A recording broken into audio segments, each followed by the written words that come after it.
श्री राधा कृष्णाय नमः। ओम कल जो है हमने मास पारायण 15वां विश्राम पूरा कर दिया था। आज 16वां विश्राम को पढ़ रहे हैं। हम भगत भूमि भूसुर सुरव सुर हित लाज कृपाल करत चरित धरि मनुज तन सुनत मिटे जग जा। ओम सखा समझ अस परिहर मोहु सिय रघुवीर चरण रति हो कहत राम गुण भाभिन सारा और जागे जग मंगल सुखदारा। ओम कल जो है जब राम जी जमीन पर सो रहे थे तो गुहा को बड़ा दुख हुआ था और उन्होंने कैकेयी को भी भला बुरा कहा और ये कहा कि देखिए कहाँ महल में सोने वाले और कहाँ सो रहे हैं। तो लक्ष्मण जी ने उनको समझाया कि ये सो नहीं रहे हैं, ये भगवान है। काहू न कोई सुख दुख कर दाता निजकृत कर्म भोग सब दाता। इस तरीके से उन्होंने ज्ञान वैराग्य और भक्ति से पूर्ण बातें सुनाई थी और कहा था कि ओम वही कृपालु श्री रामचंद्र जी भक्त भूमि ब्राह्मण गैया और देवताओं के हित के लिए मनुष्य शरीर धारण करके लीलाएं करते हैं, जिनके सुनने से जगत के जंजाल मिट जाते हैं। भगवान की लीलाओं को सुनने से जगत के जंजाल मिट जाते हैं। ओम हे सखा ऐसा समझकर मोह को त्याग दो, श्री सीता और राम जी के चरणों में प्रेम करो। इस प्रकार से रामचंद्र जी के गुण कहते कहते सवेरा हो गया। तब जगत का मंगल करने वाले और उसे सुख देने वाले श्री रामचंद्र जी जागे। देखो लक्ष्मण जी का यहीं से जागना चालू हो गया, सोए नहीं है रात भर। और सकल सोच करे राम नहावा सुच सुजान वट चीर मगावा अनुज सहित सिर जटा बनाए देख सुमंत्र नयन जल छाए।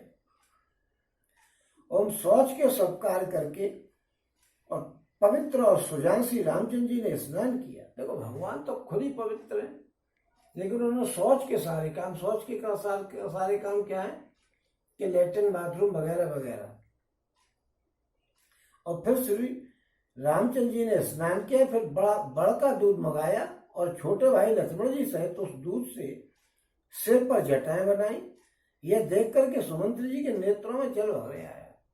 देखो जटाएं बनाई श्री रामचंद्र जी ने, तो ये उनके लिए कोई नई बात नहीं थी, क्योंकि जटाएं बनाई जाती है, उनको पता थी बढ़ के दूध में से, क्यों वो तो पहले ही रह चुके हैं। विश्वामित्र जी के साथ उन्होंने अच्छा खासा तजुर्बा ले रखा था। और सकल सो ओम हृदय दाहो अति बदन मलिना कह कर जोर बच्चन अति दीना नाथ कहे वस कौशल नाथा ले रघु जाओ ले रतु जाओ राम के साथा। और बन दिखाए सुर सर अनवाई आनु फेर बेग दो भाई लखन राम सी आने फेरी संशय सकल सकोच नवेरी। ओम उनका हृदय अत्यंत जलने लगा, मुंह उदास हो गया।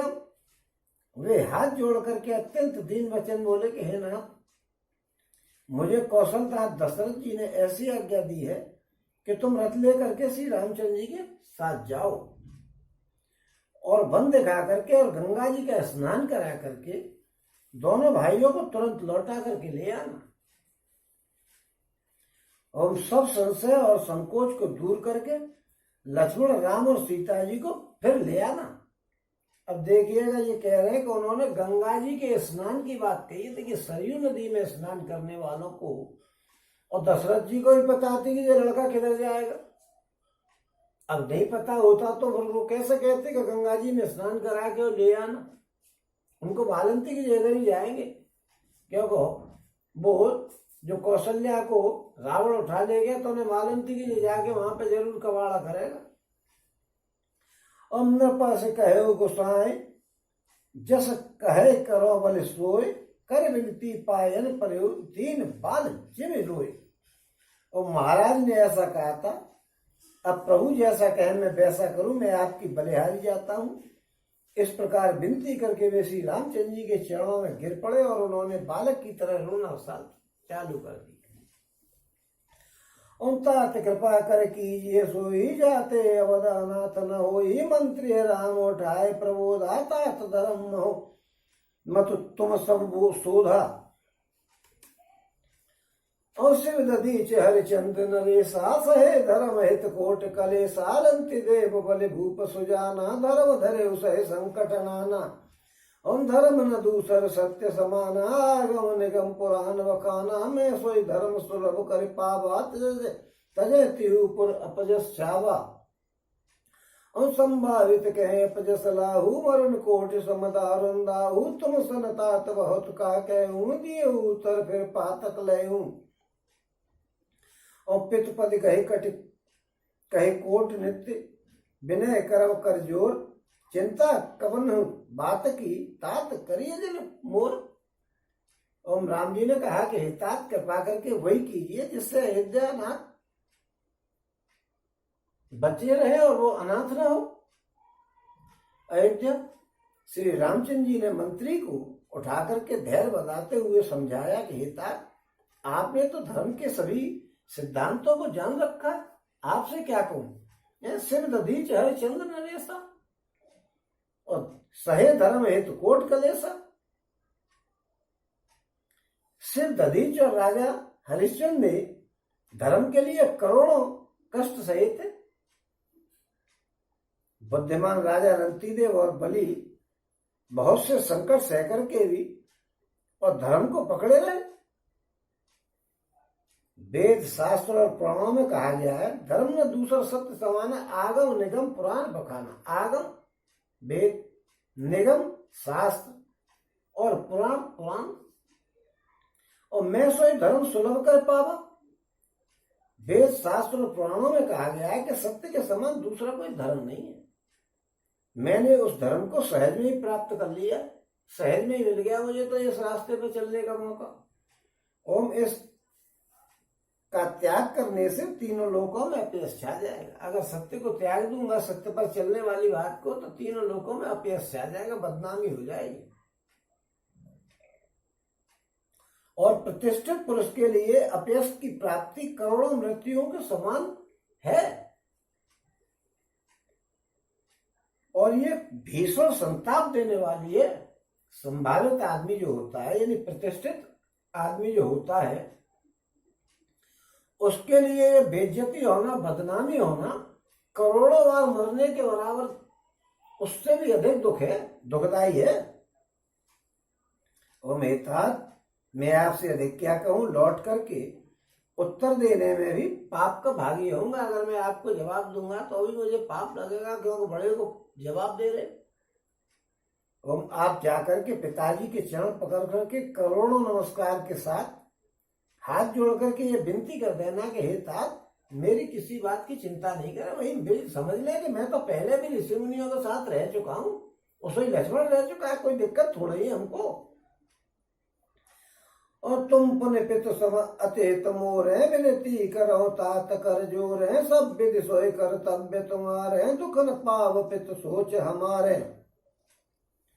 और आप भी पिता के समान ही मेरे बड़े हितैषी हैं। हे तात मैं हाथ जोड़ करके आपसे विनती करता हूं कि आपका भी सब प्रकार से वही कर्तव्य है जिसमें पिताजी हम लोगों की सोच में दुख नहीं पाए। और सुन रघुनाथ सचिव संवादु भयो सपरिजन विकल निषादु पुण्य कछु कहन कही कटुवानी पुण्य कछु लखन कही कटुवानी प्रभु वर्जे बड़ अनुचित जानी। और श्री रघुनाथ जी और सुमंत्र जी का यह संवाद सुनकर के निषाद राज कुटुंबियों सहित व्याकुल हो गया। फिर लक्ष्मण जी ने कुछ कड़वी बात कही, परंतु श्री रामचंद्र जी ने उसे बहुत ही अनुचित जान करके और उनको मना कर दिया, करे नहीं यार ऐसी बात मत करे। लक्ष्मण ने किया अच्छा अब हमें बुला रहे हैं, जब तक उनकी बाकी बातन में आएंगे ये नहीं सोची कब क्या होगा, अब हम ते कोरी हमदर्दी दिखा रहे हैं। राम जी ने कि यार ऐसी बात मत करो करे। राम जी जानते हैं चंचल है, थोड़ा सा बच्चा है, लेकिन यहाँ एक बात आई है कि श्री रघुनाथ जी और सुमंत्र का यह संवाद सुनकर के निषाद राज कुटुंबियों से व्याकुल हो गया। लेकिन निषाद राज क्या है कि निषाद राज उनके साथ गुरुकुल में पढ़ा था, जैसे कन्हैया जी के साथ में सुदामा पढ़ा था। हालांकि कभी आपने देखा होगा कि कोई कन्हैया जी का प्रोग्राम चल रहा है तो 2-3 आदमियों के ही नाम बताए जाते हैं, 2-3 आदमियों का ही संवाद दिखाया जाता है। टीवी पे रामायण या भागवत वगैरह आती है उस समय। ऐसे ही इसमें रामचरितमानस के जो रामायण आती है टीवी पे, उसमें भी ज्यादा लोग नहीं दिखाए गए, लेकिन गुरुकुल में जो है, क्योंकि इसको क्यों दुख होगा। और जब राम जी के आने का समाचार सुनाता था वो बड़ा खुश हुआ था, तो क्यों हुआ था खुश, और फिर उसने अपनी स्थिति को देख करके और दूसरे नीच प्रणाम किया था, बताया था उनको कि मैं वो हूं, इस तरीके से बताया ही था। तो वो अपना जो है वो प्रेमी था पुराना।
तो वो तो उनका प्रेमी था ही।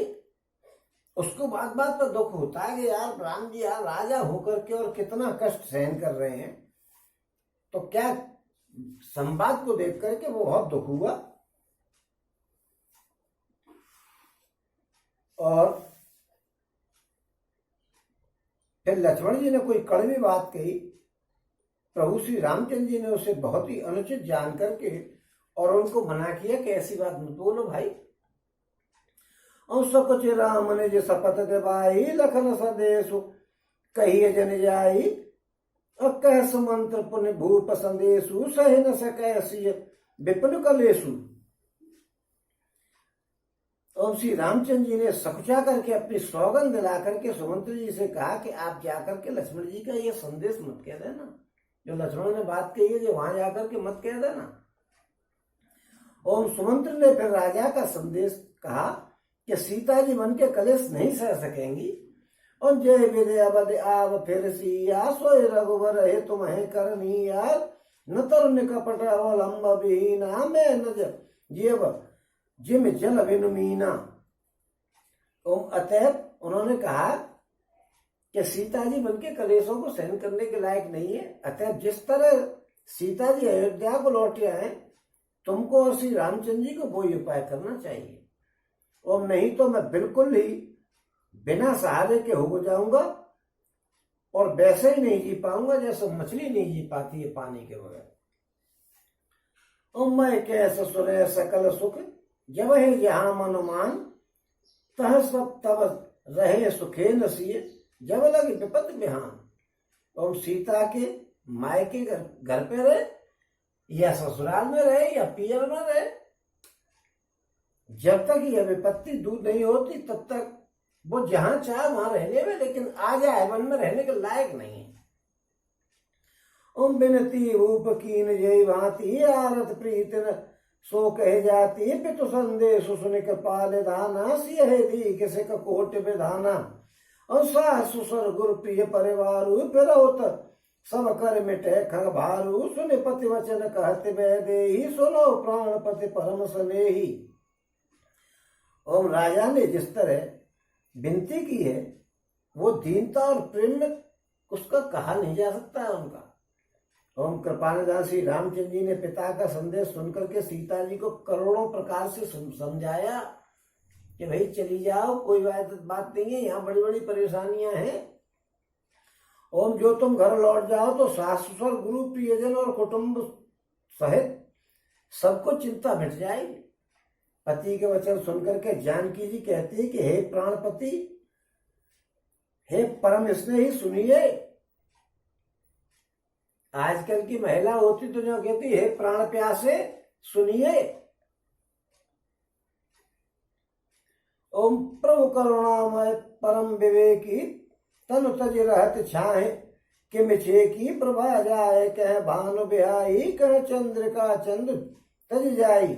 ओम पति प्रेम विनय सुनाई, कहत सचिव सुन गिरा सुहाई। तुम पितु ससुर सरस हितकारी, उतर देऊ फिर अनुचित भारी। ओम आरत बस सन्मुख भयऊ, बिलग न मानव तात। आरज सुत पद कमल बिन, बाद जहां लगना। ओम उन्होंने कहा कि हे प्राणपति, हे प्रभु, आप करुणामय और परम ज्ञानी हैं। शरीर को छोड़कर के छाएं अलग कैसे हो सकती है।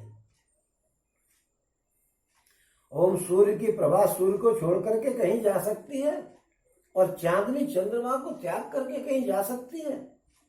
ओम इस प्रकार पति को प्रेममय विनती सुनाकर के सीता जी सुमंत्री जी से बोली कि आप मेरे पिता और ससुर जी के समान मेरा हित करने वाले हैं। आपको मैं बदले में उत्तर देती हूं, ये बहुत अनुचित है, किंतु हे तात, मैं आर्त होकर के ही आपके सम्मुख हुई हूं, आप बुरा मत मानिएगा। हे आर्य पुत्र के चरण कमलों के बिना जगत में जहां तक नाते हैं सभी मेरे लिए व्यर्थ हैं। आप बुरा मत मानना, मैंने आपसे जो जबान चला दी है। पित वैभव विलास में ढीटा, नपुमुनि मुकुट मिलत पद पीठा। सुख निदान अस पितु गृह मोरे, पिय विहीन मन भाव न भोरे। और ससुर चक वै कौशल राहु, भवन चार दिश प्रकट प्रभाहु। आगे होए जय रघुपति लई, आगे होए जय सुरपति लई। अरद सिंहासन आसन देई, और सुसर एताद्र अवध निवासु। प्रिय परिवार मातु सम सासु, बिन रघुपति पद पदम परागा। मोह के सपने सुखद न लावा। और मैंने पिताजी के ऐश्वर्य की छटा देखी है, जिनके चरण रखने की चौकी से सर्व शिरोमणि राजाओं के मुकुट मिलते हैं। ऐसे पिता का घर भी, जो सब प्रकार के सुखों का भंडार है, पति के बिना मेरे लिए भूल करके भी भाता नहीं है। और मेरे सुसर कौशलराज चक्रवर्ती सम्राट हैं, जिनका प्रभाव 14 लोकों में प्रकट है। इंद्र भी आगे आकर के और उनका स्वागत करता है, अपने आधे सिंहासन पर बैठने के लिए स्थान देता है। ऐसे सुसर, अयोध्या का निवास, प्रिय कुटुंबी और माता के समान सासू है। ये कोई भी श्री रघुनाथ जी के चरण कमलों की रज के बिना मुझे सपने में भी सुखदायक नहीं है। ओम अगम पंथ वन भूमि पहारा, करके हर सर सर सरिता पारा। कोल के रात को रंग विहंगा, मोर सब सुखद प्राण पत संगा। सास सुसर सन मोर होते, विनय कर पर पाए। मोर सोच जन करिय कछु, मैं वन सुखी सुभाए। ओम सीता जी ने कहा कि दुर्गम रास्ते, जंगली धरती, पहाड़, हाथी, सिंह, अर्थात तालाब एवं नदियां, कोल, भील, हिरन और पक्षी श्री रघुनाथ जी के साथ रहते हुए ये सब मुझे सुख देने वाले होंगे। ओम अतः सास और ससुर के पांव पकड़ करके मेरी ओर से विनती कीजिएगा कि मेरा कुछ भी सोच नहीं करें, मैं वन में स्वभाव से सुखी रहूंगी। ओम प्राणनाथ प्रिय देवर साता, वीर धुरीन धरे धन भाता। नहीं मग श्रम भ्रम दुख मन मोरे, मोह लगे सोच करिए जन भोरे। और सीता जी कह रहे हैं कि वीरों में अग्रगण्य तथा धनुष और बाणों, धनुष बाण धारण करने वाले मेरे प्राणनाथ और मेरे प्यारे देवर मेरे साथ हैं। इससे मुझे न रास्ते में कोई थकावट होगी, न भ्रम है, और न मेरे मन को कोई दुखी है। आप मेरे लिए भूल करके भी सोच नहीं करें। और सुन सुमंत सिय शीतल वानी भयो विकल जन फने मने हानि नयन सूझ नहीं सुनह न काना कह न सकह कछु अति अपुलाना राम प्रबोध कीन वह वाती तदपि होति नहीं शीतल जाति जतन अनेक सात हित कीने उचित उतर रघुनंदन दीने। और सुमंत जी का और सुमंत जी सीता जी के शीतल वचन सुनकर के ऐसे व्याकुल हो गए जैसा सांप मणि को खो जाने पर हो जाता है। और नेत्रों से कुछ सूझता नहीं है, कानों से कुछ सुनाई नहीं देता है, वे बहुत ही व्याकुल हो गए और कुछ कह नहीं सकते। और श्री रामचंद्र जी ने उनका बहुत प्रकार से समाधान किया तो भी उनकी छाती ठंडी नहीं हुई। तदपि होते नहीं शीतल छाती। साथ चलने के लिए मंत्री ने अनेकों यत्न किए, पर श्री रघुनाथ जी ने यथोचित उत्तर दे सबके दिए। और मैट जाए नहीं राम रजाई कठिन करम गति कछु न बसाई राम लखन सिय पग सिर नाई फिरे बन के ये में मूर गवाई। और रतुहा क्यों है राम तन हेर हेर हेर नाहे देख निषाद विषाद वस धुने शीश पछताए।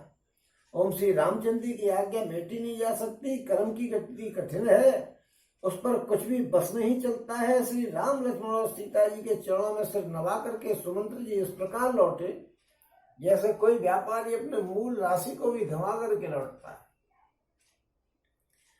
और सुमंत्र ने रथ को हाँका, घोड़े श्री रामचंद्र जी की ओर देख देख करके हिनहिना रहे हैं। ये देख करके निषाद लोग विषाद के बस में हो गए और सिर धुन धुन करके पछताने लगे कि देखिए यार कैसा समय चल रहा है, घोड़े तक परेशान हैं। विकल पशु ऐसे हैं प्रजा मात पितु जी है कैसे हैं बर बस राम सुमंत पठाए सुर सर तीर आप तब आए। ओ मांगी नावन केवट आना कहे तुम्हारे मरम में जाना चरण कमल रज कह सब कही मानुष करन मूर कछु अही। और जिनके वियोग में पशु पक्षी इस प्रकार व्याकुल हैं, उनके वियोग में प्रजा माता पिता कैसे जिंदा रह सकते हैं। श्री रामचंद्र जी ने जबरदस्ती सुमंत्र को लौटाया। तब आप गंगा जी के किनारे पर आए। ओम श्री राम जी ने केवट से नाव मांगी, पर वो लाता नहीं है। वो कहने लगा कि मैंने तुम्हारा मर्म जान लिया है, तुम्हारे चरणों की धूल के लिए सब लोग कहते हैं कि वह मनुष्य बनाने वाली कोई बूटी है।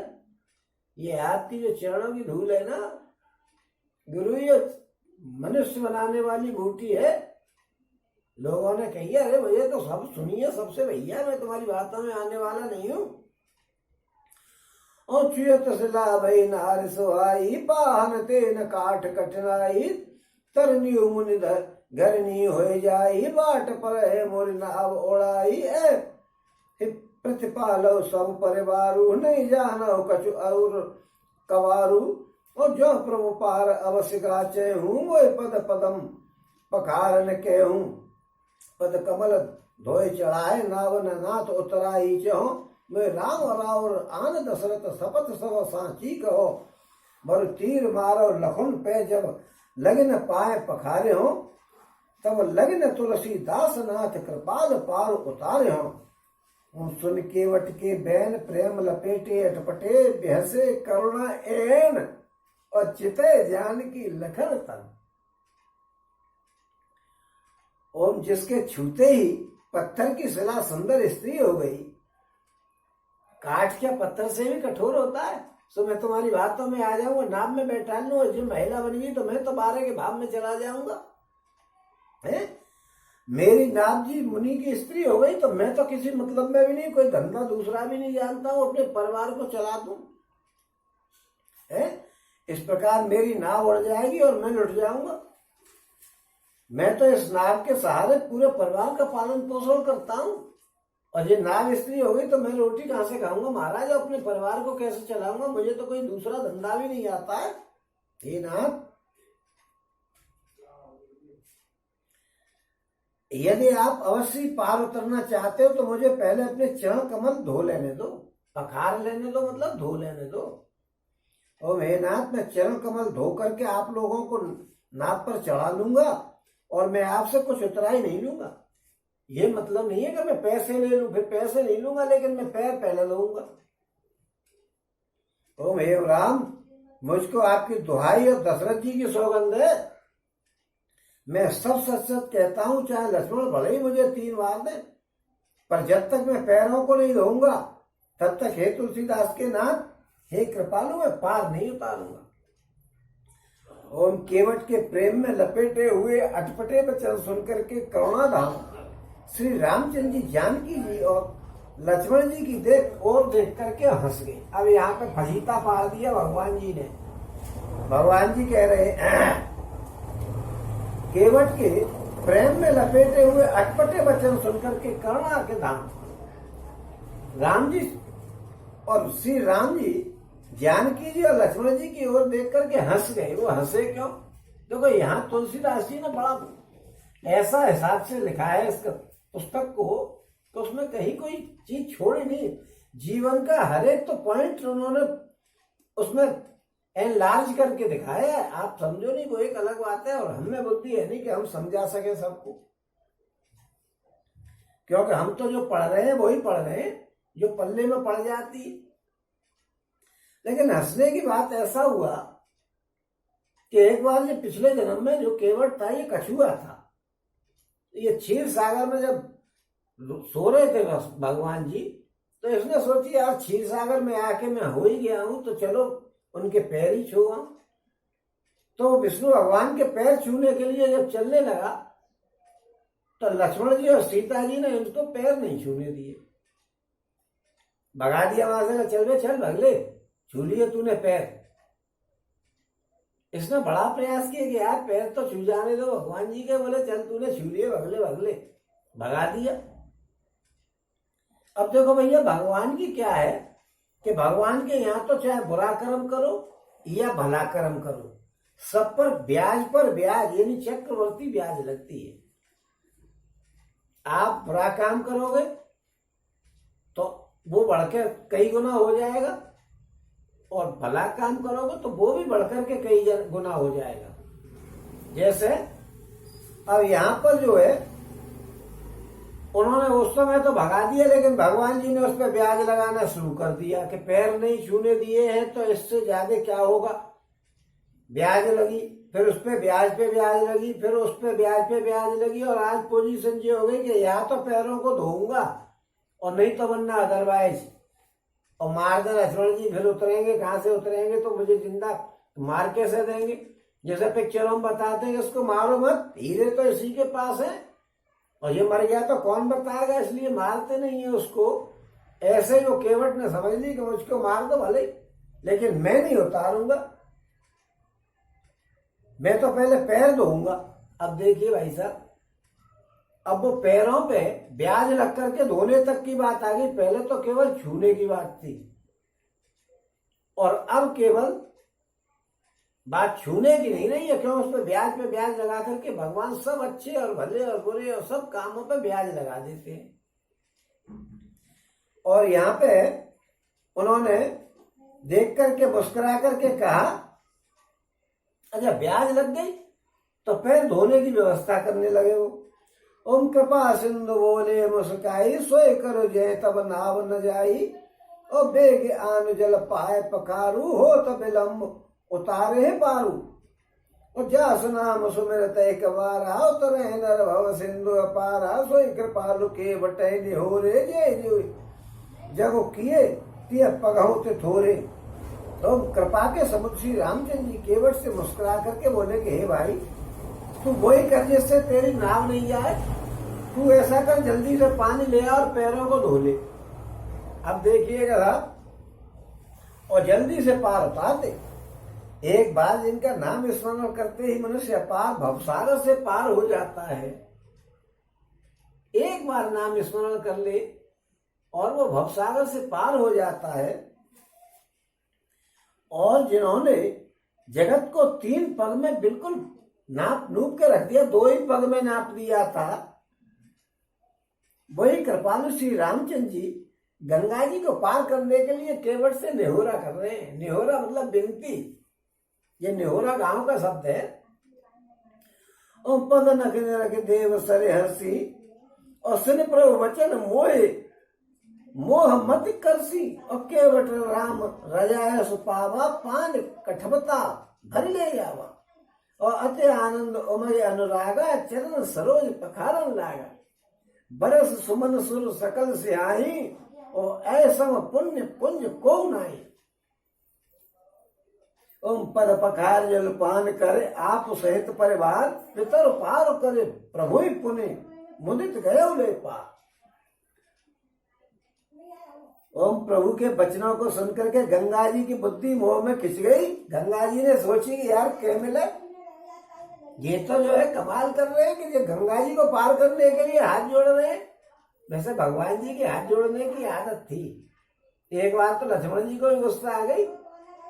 जो आगे चल के आप सुनोगे, जब उन्होंने कहा कि सका कही तुम नीक उपाय करे देव जो हो सहाय मंत्र ने ये लक्ष्मण मन बाबा राम वचन सुन अतुल बाबा और नाथ देव कर कमन भरोसा सोसी सिंध करिए मन रोसा कादर मन के एक अदारा देव देव आलसी पुकारा। पूरी फिल्म में एक बार लक्ष्मण जी जो है राम जी पे गुस्सा हो गया कि क्या है यार, हर जगह पे तुम्हें हाथ जोड़ने की आदत पड़ गई है। लिए और हाथ जोड़ने लग गए, लिए और हाथ जोड़ने लगे। तो यहाँ तो पहली बार हाथ जोड़ रहे थे, इसलिए लक्ष्मण जी ने कुछ कही नहीं है। जब उनकी हाथ जोड़ने की आदत से दुखी हो गए तो वहां जाकर के समुद्र के पास जाकर के लक्ष्मण जी गुस्सा में कह देंगे यार तुम्हें तो हाथ जोड़ने की आदत है। तो ऐसे ही यहाँ पे श्री रामचंद्र जी हाथ जोड़ रहे, गंगा जी चक्कर में पड़ेंगे ये भगवान है कि बीमारी है, ये हाथ जोड़ रहे हैं, इनकी स्थिति क्या है। लेकिन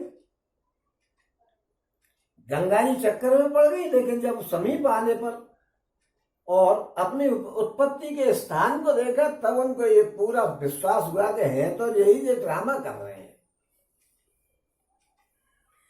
और केवट ने राम जी की आज्ञा पाकर के उसने राम जी ने कहा कि भैया तू जल्दी से पानी ले आ, जल्दी मुझे उतार दे, देर हो रही है। जब केवट पानी ले आया, गंगा जी चक्कर में पड़ गई। लेकिन जब पैर धोने की स्थिति आई, पास आए पैर, तो पहचान ली कि ये तो मेरे उत्पत्ति के स्थान है। क्योंकि गंगा जी तो जो है जब पैर बढ़ाया था तो ब्रह्मा जी के कमंडल को फोड़ते हुए निकल गया था पैर आगे। तो वो गंगा जी को स्पर्श करते तो गंगा जी ने देख लिया था, वहीं से तो निकली है गंगा जी। तो अपनी उत्पत्ति के स्थान को पहचान करके वो समझ गए जो ड्रामा कर रहे हैं। और केवल श्री रामचंद्र जी की आज्ञा पाकर के कटौती में भर करके जल ले आया। अत्यंत आनंद और प्रेम में उमंग करके और मंगल के चरण कमल धो करके, भगवान के चरण कमलों को धो करके सब देवता फूल धोकर धोने लगा। अब देखिए चरणों को धोने लगा और ये देवताओं ने फूल बरसा करके और कहा कि इसके बराबर पुण्य राशि कोई नहीं है। वो देवताओं पे तो फूल बरसाने का पुराना काम है। लेकिन देखिए अब यह चरणों को धोने लगा। आप ये मत समझना कि अच्छे काम की ब्याज लगती है, बुरे काम की भी ब्याज लगती है। और वो उसमें एक आपको उदाहरण सुना दूं, हालांकि यहाँ का नहीं है लेकिन एक सुनाई देता हूं कि एक बार ऐसा हुआ, ये भागवत जी का उदाहरण है कि एक ऋषि थे मांडव्य नामक, उनका नाम मांडव्य ऋषि था। तो वो जो है अपने एक कुटिया में रहते थे, बड़े भारी भगवान के पुजारी थे। उनके राजा को, उनके क्षेत्र के राजा के चोरी हो गई और चोर भाग करके मांडव्य ऋषि की कुटिया में घुस गए। जब वो कुटिया में घुस गए तो उनके पीछे पुलिस चली आ रही थी, राजा के सिपाही। वो उनको पकड़ करके ले गए और उनके संग में ऋषि को भी पकड़ करके ले गए कि ये भी चोरों का माल गलाता होगा, चलिएगा। सबको पकड़ के ले गए। राजा ने भी कोई विचार नहीं किया। राजा ने कह दिया इनको सूली पर लटका दो। अब भैया वो सूली पर लटका दिए। 4 चोर थे और एक ऋषि जी। तो गर्दन पे आकर के यहाँ लग गई सूली पे। सूली पे लटकाया जाता तो जरा सी बातों पे। आजकल तो केस चलते रहते हैं, बरसों हो जाती है, 10-10 साल लोगों को जीवन में निकल जाता है, उसके बाद फैसले आते हैं। वहां तो तुरंत फैसला के सूली पे लटका, उसको लटका दिया। लेकिन जब सूली पर लटकाने चले तो उन्होंने देखा कुछ लोगों ने अरे ये तो ऋषि है, मांडव्य ऋषि है। तो उन्होंने राजा से कहा कि महाराज थोड़ी सी भूल हो रही है, ये तो मांडव्य ऋषि है, चोर तो ये चार है, ये तो मांडव्य ऋषि है, इनको तो छोड़ो। अरे राजा ने कहा ऋषि को लटका दिया मैंने, छोड़ो छोड़ो उतारो। तो वो फांसी जहां पे लगती है उस जगह के स्थान को छोड़ करके और उनको नीचे उतारा और गलती माफी करी कि महाराज आप हम पे गलती हो गई, आप जाइए। मांडव्य ऋषि बोले कि अच्छा जी यमराज ने मुझे, क्योंकि देखिए सजा देने का अधिकार यमराज को है। हरे भगवान जी ने हरे विभाग बांट रखे, जैसे होम मिनिस्ट्री किसी पे जो रक्षा मंत्रालय है तो किसी पे शिक्षा मंत्रालय, ऐसे बांट दिए जाते हैं, ऐसे ही उनको बांट रखा है। तो वो गए सीधे यमराज के पास, क्यों मैं तेरा क्या समझ रहा है? अच्छा ऋषियों का झटका हमेशा से बना रहा है। उन्होंने जाकर के यमराज से, क्यों है तेने मेरे को ये सूली पे क्यों लटकाया? मैंने तो कोई पाप नहीं किया जीवन भर, फिर तेने ऐसा मेरे को क्यों दिया दंड के मेरे गर्दन पे वो सूली घुस गई होती, वो तो किसी ने पहचान लिया नहीं, मेरे तो प्राण निकल गए होते। मैंने कोई अपराध नहीं किया है तो तूने मुझे सजा क्यों दी ऐसी? यमराज बोले कि महाराज आपने बचपन में एक टिड्डा में जो टिड्डी दल आया था अभी पाकिस्तान से, उस टिड्डी में से आपने घास का तिनूका कुचा दिया था और उस तिनूके के ऊपर ब्याज पे ब्याज, ब्याज पे ब्याज, ब्याज पे ब्याज लग करके और वो सूल बन गई। उन्होंने कहा भाई नालायक, तुझ पे तो हिसाब करना भी नहीं आता, अनजाने में मैंने कर दिया बचपन में, उसका भी इतना बड़ा सजा, जा तू शूद्र हो जा।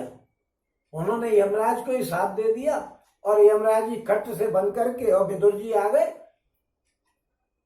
और वहां पे 100 वर्ष तक के लिए कह दी कि तू 100 वर्ष के लिए शूद्र हो जा। तो वो यमराज जो है वो विदुर जी बन करके आ गए और वहां पर जिस समय यमराज चले आए थे तो बड़े भाई, पितरों के बड़े भाई हैं वो अर्यमा जी, उन्होंने सारा काम संभाला था। देखिए पितरों में यमराज जी देवताओं में भी आते हैं और पितरों में भी आते हैं। अगर देवताओं को तर्पण किया जाता है तब भी यम का तर्पण होता है और पितरों का तर्पण किया जाता है तो भी यम का तर्पण होता है, ये दोनों में आते हैं। तो मैंने आपको ये बताया कि अच्छे काम, अब आपको ये नहीं सोचना चाहिए कि पंडित जी ने साथ दे दिया वगैरह वगैरह, कुछ नहीं। मैंने इसमें से ये तत्व निकाला है कि उन्होंने घास को चाही थी और उस पर ब्याज लग के वो सूल हो गया। अब ये नहीं कि मांडव्य ऋषि ने, जो मैं किस्सा सुना रहा हूं इसलिए नहीं सुना रहा हूं कि आप लोग जरा ये समझें कि घास को चाहने से ब्याज पे ब्याज लग करके वो सूली बन गई। आप किसी के साथ अगर बुरा करोगे तो फिर वो कितना बड़ा पाप हो जाएगा। अब कहीं तो बुरा हमने किया ही होगा जब तो टांग टूटी, और क्या अच्छे वाले जा रहे थे और टांग टूट गई, क्या चल रही थी, लेकिन बुरा करा टांग टूट गई, पड़े रहो। तो ऐसे ही स्थिति पर भगवान जी कहते ब्याज पे ब्याज लगती है, ब्याज पे पैर छूने पे ब्याज लगी, पैर नहीं छूने दी, उन्होंने ब्याज लगा दी कि भाई पैर छूने आया है अगला, उन्होंने ब्याज लगा के दे दिया कि खूब पैरों को निचोड़ करके धोया, पकड़ के धोया, छूने की तो बात खत्म हो गई। इधर देखे कभी, कहीं इधर देखे, कहीं धूल लगी तो नहीं रह गई है, पलट के पैरों को देख करके खूब धोया और कहा छूने की नहीं थी इजाजत, तो छूने की ब्याज लग गई, छूने पर और पैर धो धक करके और सारे आनंद लिए। ब्याज लगी ना भले काम पे, और इधर बुरे काम पे ब्याज लगी कि कुचाई थी घास का तिनका और बन गया सूली। इसलिए भाई साहब बुरा करो या भला करो, आप लोग सब देख लें, बुरे में भी ब्याज लगती है और भले पर भी ब्याज लगती है। इसलिए क्षमा करें, बुरे काम करने से बचे। हालांकि मनुष्य शरीर है, कलयुग का आपके ऊपर प्रभाव है, मुझ पर तो विशेष प्रभाव है, नहीं चाहते हुए भी बुरे कर्म हो जाते हैं, ये फिर संस्कार की बात है। लेकिन मैंने ये बताया कि भगवान जी के यहाँ ब्याज जरूर लगती है, चाहे वो कर्म अच्छा हो या बुरा हो। और यहाँ पर भी उनको ब्याज लग गई और हाथ छूने से लेकर के और हाथों में पैर पकड़ लिए, खूब धोए, गंगाजल डाल कर उन्होंने भी घंटा भर लगा लिया कि ऐसे में धो लो, ये मौका मिलेगा। लक्ष्मण जी की तरफ देख के हंस गए क्यों हंस गए? राम जी ने कहा कि भाई उस समय तो तुमने इसको छूने नहीं दिया था, आज तो इसकी फिर गई, 12 बरस बाद धूरे की भी फिर जाती है, तो भैया इसकी आज फिर गई, देखो क्या करे कि मार दो, मारो तो मैं हीरो का पता नहीं बताऊंगा। तो मारता नहीं है बदमाश भी उसे, तो भैया जब मर गया तो हीरो कौन बताएगा? ऐसे ही उन्होंने कह दी पार कौन उतारेगा, उतरना है तो हमको समझो, हम अपने मन की करेंगे और ब्याज सहित लेंगे आपसे, आपने पैर नहीं छूने दिए थे। तो सीता जी और उनकी तरफ, दोनों की तरफ देख करके मुस्कुरा के महाराज के आग तो लग गई इसकी, अब तुम इसको कैसे रोकोगे? आग तो इस पे ब्याज सहित देना पड़ेगा भैया। और इस बात को देख कर के वो पैर उसने धोए और पूरे परिवार पर उस पर जल को छिड़का, और देवता इस बात को देख करके वो कहने लगे कि इससे ज्यादा भाग्यशाली कौन होगा जो भगवान के पैरों को पकड़ पकड़ के धो रहा है। और घिस घिस के धो रहा था कि कहीं लग नहीं जा रेत मेरी गाड़ी से, नहीं तो मैं तो 12 के भाग में चला जाऊंगा। और उतर टाड़ भय सुर सर रेता सी राम गुह लखन समेता के बट उतर दंडवत कीना, प्रभु इसको कुछ नहीं कछु दीना। पिय की सिय जान निहारी मन मुद्री, मन मुदित उतारी कहु कृपाल ले उतराई, के वट चरण गहे अकुलाई। और नाथ आज में काहन पावा मिटे दोष दुख दार्द, दावा बहुत काल में कीन मजूरी, आज दीन विधि बलि भली पूरी। तो अब कछु नाथ न चाहिए मोरे, दीन दयाल अनुग्रह तोरे, फिरती बार मोहे जो देवा, सो प्रसाद में सिर धर लेवा। बहुत कीन प्रभु लखन सिय नहीं कछु केवट ले, विदा कीन करुणा यतन भगत विमल बर दे। और निषाद राज और लक्ष्मण जी सहित सीता जी और श्री रामचंद्र जी उतर करके और गंगा जी के रेत में खड़े हो गए, पल्ली पार उतार दिए फौरन पैर धो करके। और तब केवट ने उतर करके दंडवत प्रणाम किया। प्रभु को बड़ा संकोच हुआ कि यार किराए के पैसे नहीं है आंटी में, कहीं ने पैसे दिए ही नहीं थे खर्चे के लिए, उन्हें खाने पैसे का क्या करोगे? दारू पीते नहीं हो, सिगरेट पीते नहीं हो, पान बीड़ी सिगरेट पर तंबाकू कोई खाते नहीं हो, इसलिए फल खाओगे तो खा लेना, पैसों का क्या काम है? पैसे दिए ही नहीं थे तो अब इसको पैसे कहां से दे? ओम पति के हृदय की जानने वाली सीता जी ने आनंद भरे मन से अपने रतन जड़ित अंगूठी उतारी, और कृपालु श्री रामचंद्र जी ने केवट से कहा कि नाव की उतराई ले लो, और केवट ने व्याकुल होकर के पैर पकड़ लिए। देखिए ऐसा है, उनको तो राजसी सबने कपड़े लगते उतरवा लिए थे राम जी के, और साधु के कपड़े दे दिए थे, क्योंकि उनको वनवास था, लेकिन सीता जी को वनवास थोड़ा ही था। और फिर मर्यादा को रखा गया था कि जो सुहागिन महिला स्त्री होती है उसके आभूषणों को और उनको उतारा नहीं जाता है। सुहाग की जो निशानी होती है, मंगल सूत्र है, एक आध अंगूठी है, इनको उतारा नहीं जाता है, इसलिए वो पहन करके आई थी घर से। उन्होंने एक अंगूठी उतारी और दे दी कि इसको दे दो जरा, क्योंकि सीता जी समझ गए कि राम जी जो सोच रहे हैं कि यार पैसे मुझ पे है नहीं और इसको क्या दूं। केवट देखते व्याकुल हो गया कि महाराज क्या कर रहे हो आप, मैं पैसे थोड़े ही लूंगा। हे नाथ, आज मैंने क्या नहीं पाया? उस दिन तो पैर नहीं छू पाया था, और आज तो मैंने पकड़ पकड़ के धोए हैं, दोनों पैर धोए हैं। उस दिन तो अंगूठे से ही हाथ लगा के रह जाता, और मॉडर्न टाइम का पैर छूना होता तो जांग पे हाथ करके ही काम चल जाता। आजकल कैसे पैर छुए जाते हैं? इधर खड़ा है उसको तो उल्टे हाथ को न्यों कर दिया जांग की तरफ, और इधर खड़ा हुआ है कोई आदमी तो उसको इधर कर दिया।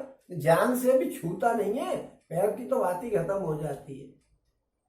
केवल जांग की तरफ हाथ किया और न्यों कर लिया, और इधर उल्टे हाथ पे जो खड़ा हुआ उसको उल्टे हाथ से, उल्टे हाथ से तो पैर कभी छूने ही नहीं चाहिए।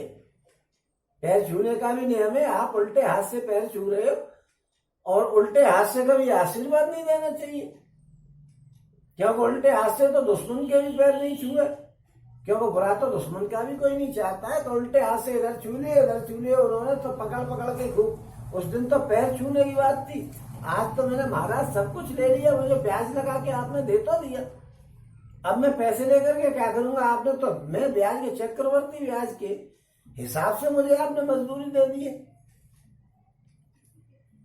और हे विधाता, मेरे दोष दुख और दरिद्रता आज जो है वो सब पूरी हो गई। मैं उसी दिन से पछता रहा था कि यार लक्ष्मण जी और सीता जी ने मुझको, लक्ष्मी जी और लक्ष्मण जी ने मिलकर के पैर नहीं छूने दिए थे। आप तो मेरे सबरे ओके पूरे हो गए। और विधाता ने आज मुझे बड़ी अच्छी भरपूर मजदूरी दी है, पूरे ब्याज समेत दे दिया आपने। हे नाथ दीनदयाल, आपकी कृपा से अब मुझे कुछ नहीं चाहिए। अब आपसे क्या चाहिए? आपने तो इतना दे दिया कि मुझे तो अंदाज ही नहीं था कि इतने मिलेंगे। मैं पैर छूने की बात चल रही थी, यहाँ तो धो धो के पी रहे हैं। और लौटती बार आप मुझे जो कुछ देंगे उसे मैं प्रसाद समझ करके ले लूंगा। देखिए हर चीज क्या है, हम रोटी खाते हैं, जो भी भोजन करते हैं वो सब भगवान का प्रसाद है। उसको भगवान का प्रसाद समझ कर लेना चाहिए। ये नहीं करे आप तो सब्जी में नमक कम है, क्या बेकार सब्जी बना के रख दी है। अरे भाई, जो मिला है वो भगवान का प्रसाद है। भगवान को भोग लगाओ, पंच महायज्ञ करो और भोग लगाओ आराम से। ओम हे नाथ, हे दीनदयाल, आपकी कृपा से अब मुझे कुछ नहीं चाहिए। लौटती बार आप जो देंगे उसे प्रसाद समझ के ले लूंगा। ओम प्रभु श्री रामचंद्र जी, लक्ष्मण जी और सीता जी ने बहुत आग्रह किया पर केवट कुछ नहीं लेता। तब करुणा के धाम भगवान जी ने निर्मल भक्ति का वरदान देकर के उसे और विदा दी।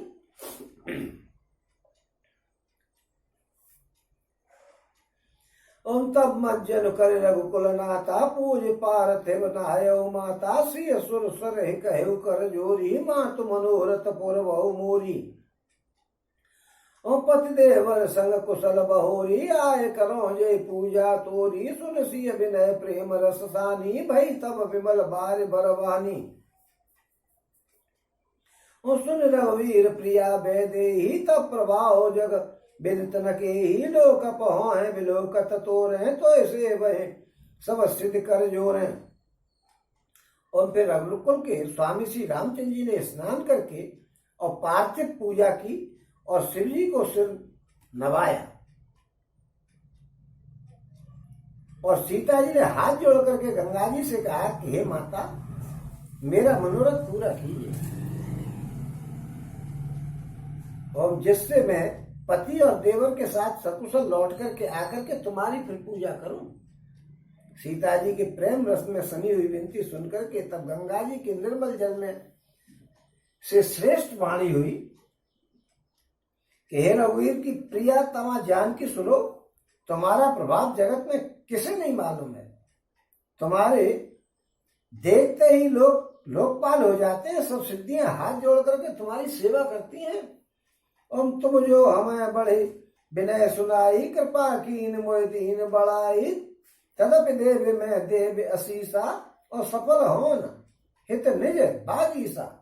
तुमने जो मुझे बहुत बड़ी विनती सुनाई है, यह तो मुझ पर कृपा की है और मुझे बढ़ाई दी है, तो भी हे देवी, मैं अपनी वाणी सफल होने के लिए तुम्हें आशीर्वाद दूंगी। मेरी वाणी सफल हो जाएगी, क्योंकि लौट के तो तुम आओगी।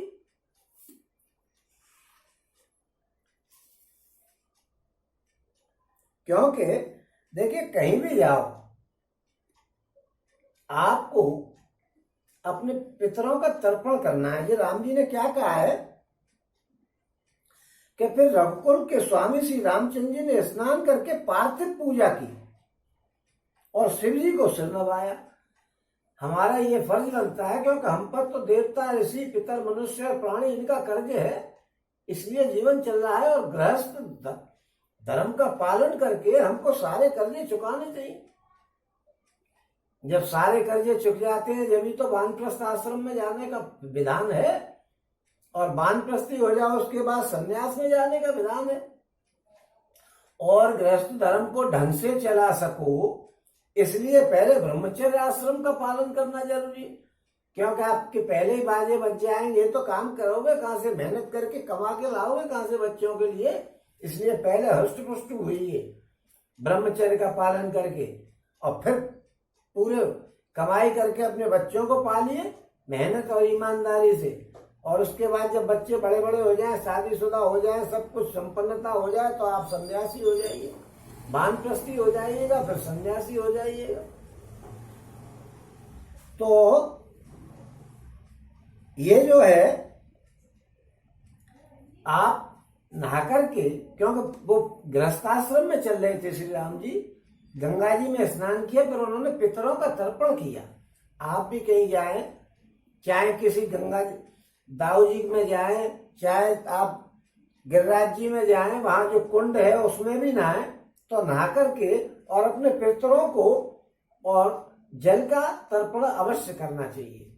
ऐसा नहीं कि आप नहाए और चल दिए, खिसक लिए।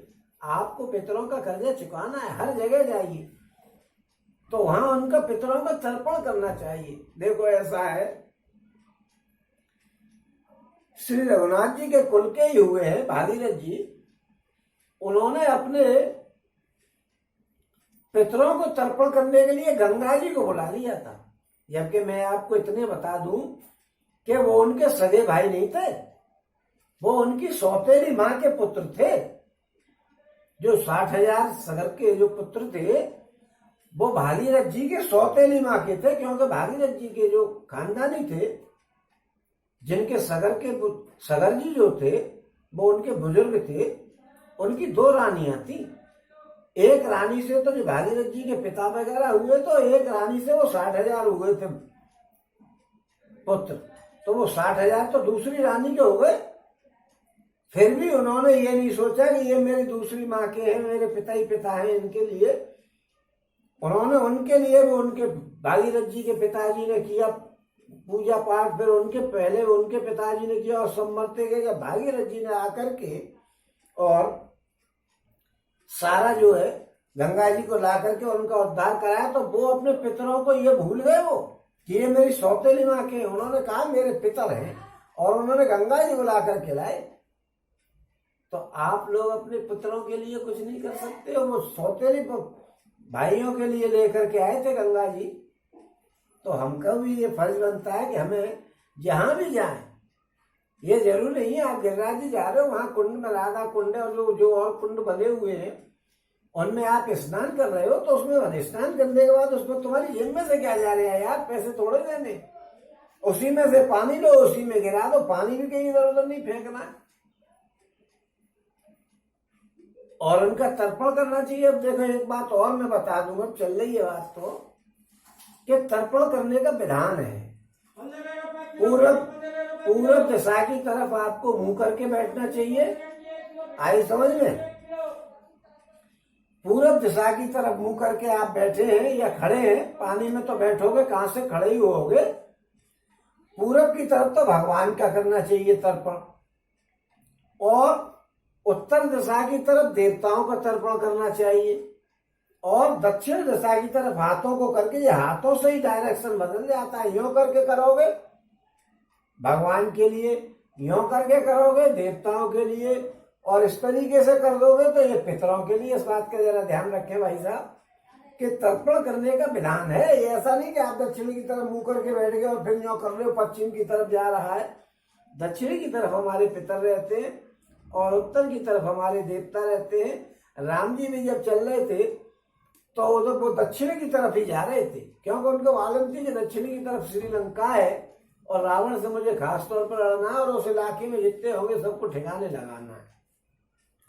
तो ये राम जी ने भी देखिएगा वहां पर पार्थिव पूजा की है, और हम लोगों को भी ये फर्ज बनता है कि जहां भी जाए तीर्थ स्थान में। अब तुमने ये तो सुनाई है कि गोकर्ण ने जो है धुंधकारी के लिए जहां जहां वो गया था वहीं उसके लिए पिंडदान किया था, जबकि गोकर्ण गाय के पुत्र थे और धुंधकारी इतना नालायक था कि आगे भागवत में बताऊंगा, मैं आपको सुनाऊंगा जब भागवत। अभी मैं पहले आपको गीता जी सुनाऊंगा, उसके बाद फिर पूरी भागवत जी सुनाऊंगा।